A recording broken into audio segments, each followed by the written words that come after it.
Hi, Kevin Coop here, and this is FaceTime with the Content Guy.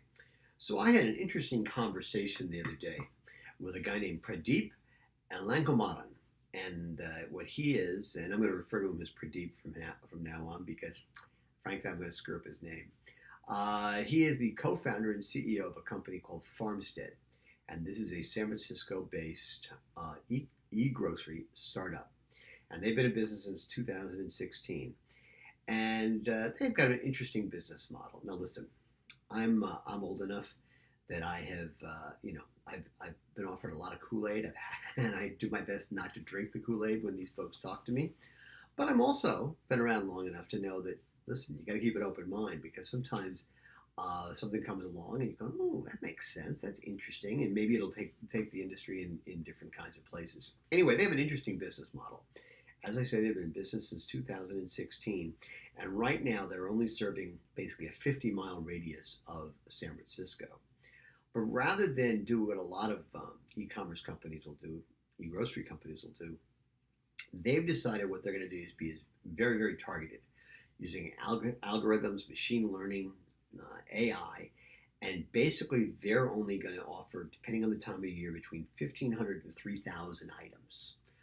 It's largely focused on fresh food, and basically the idea is to create high value, and it's going to be in any category. They're going to have products at different price points.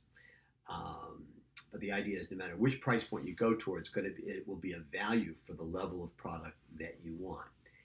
And it's kind of interesting. I find this fascinating, the idea of let's be really, really targeted. Let's know more and more that as we can about our customers, so that we can provide them specifically what they want and need, as opposed to offering them a vast selection, sometimes which can be hard to navigate through.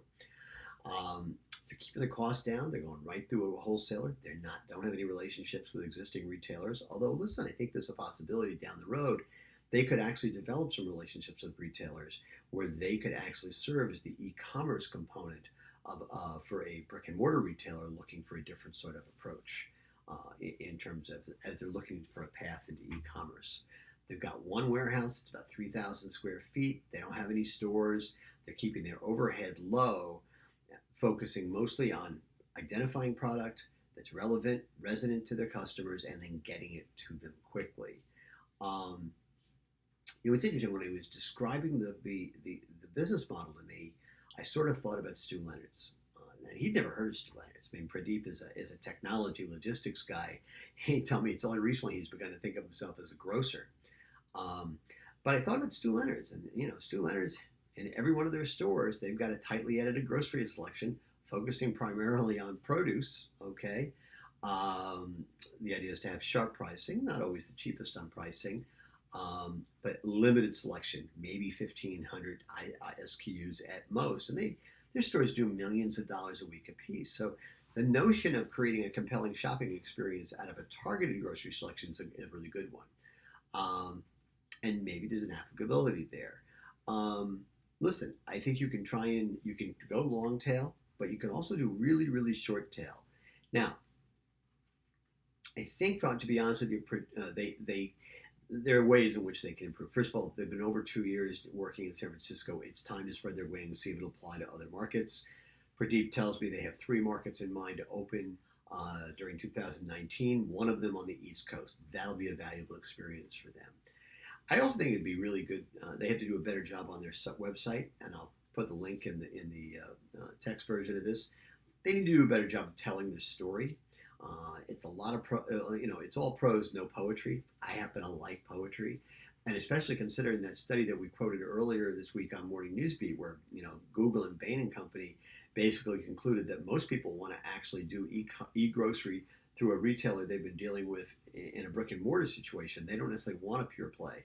So if you're going to romance the customer away from the grocer with which they've been doing business, you actually have to romance them. But listen, I still think Farmstead is kind of interesting. It's an interesting model. I was really impressed with Pradeep. And it's funny. I was thinking to myself, now over the last couple of months, there's been 3 different retailers who I've talked to, people who are involved in e-commerce, kind of creating what they see as being disruptive business models. that I've been impressed with. One is called Fleet, F-L-E-A-T, written about it here. One is called Filled, F-I-L-L-D, written about it here. And now this Farmstead, which I've been writing about here. Fleet, Filled, Farmstead. Well, it leads to one natural question, right?